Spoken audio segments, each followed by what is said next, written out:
Okay, we're looking at the final steps in the lawmaking process. So you've got these strong-minded people that come together from different parties. We call them congressmen. And their job as our servants is to make laws that make America a better place. So when the House passes a bill or the Senate passes a bill has to start in one of the two houses. So whichever house it starts in, if it's successful there and it passes, then it must go to the other house and pass there. Sometimes when it goes through the second house, there's some word changes. And so when there are word changes, there needs to be a coming together so that the Congress can pass a single wording. 80% of the time, that's done in an informal way. The two sides will say, look, we'll change that. If you change this, okay, we'll do that. Okay, we'll go agree. And it gets taken care of. But especially on very important bills, it doesn't work that way. People are not as ready to compromise. And so the Speaker of the House and the presiding officer of the Senate, which would either be the President or the President pro tem, depending on who's running the show at that time. So the Speaker and the President, the presiding officer in the Senate, pick members for a joint conference committee. That means some of the members in this committee will be from the House of Representatives, some of the members will be from the Senate. And that conference committee then is sometimes called the Third House of Congress. Well, a name like that sounds, boy, they must be powerful because you've got the House and you've got the Senate. What's the Third House of Congress?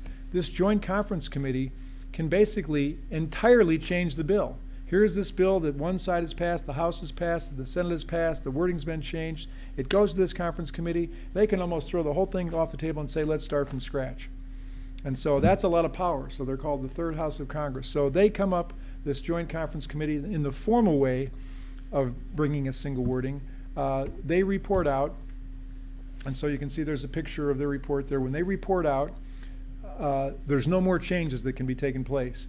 Their report is going to be sent over to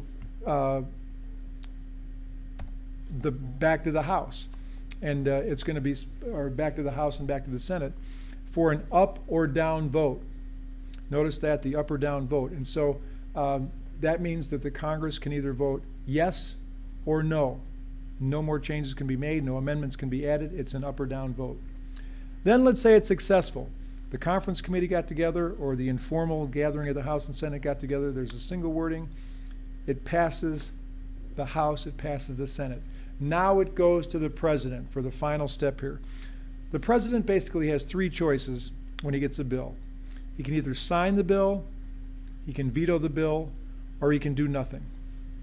Okay, if he signs the bill, it's a law. The bill becomes a law. Okay, if he vetoes the bill, bingo, it's dead. It's not a law, it's gone. All that work that the House and the Senate and all that work they did, bingo, it's over. Or he can do nothing.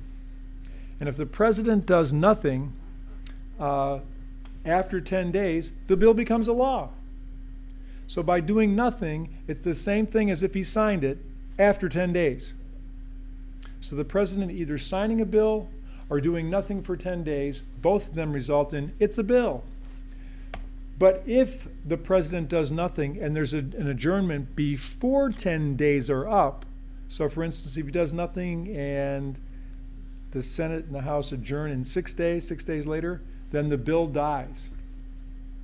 So by doing nothing, there are two possible outcomes for number 3. By doing nothing and 10 days pass, the bill becomes law. By doing nothing and the House and the Senate adjourn before 10 days, then the bill dies. It's just dead. As far as overriding a presidential veto, that doesn't happen very often. It takes a 2/3 majority of both the House and both the Senate to override a presidential veto. So if the President does veto the bill, it goes back to the House where it originated. Let's say it originated in the House. So it goes back to the House. If the House votes by 2/3 majority to override the President's veto, then it goes to the Senate.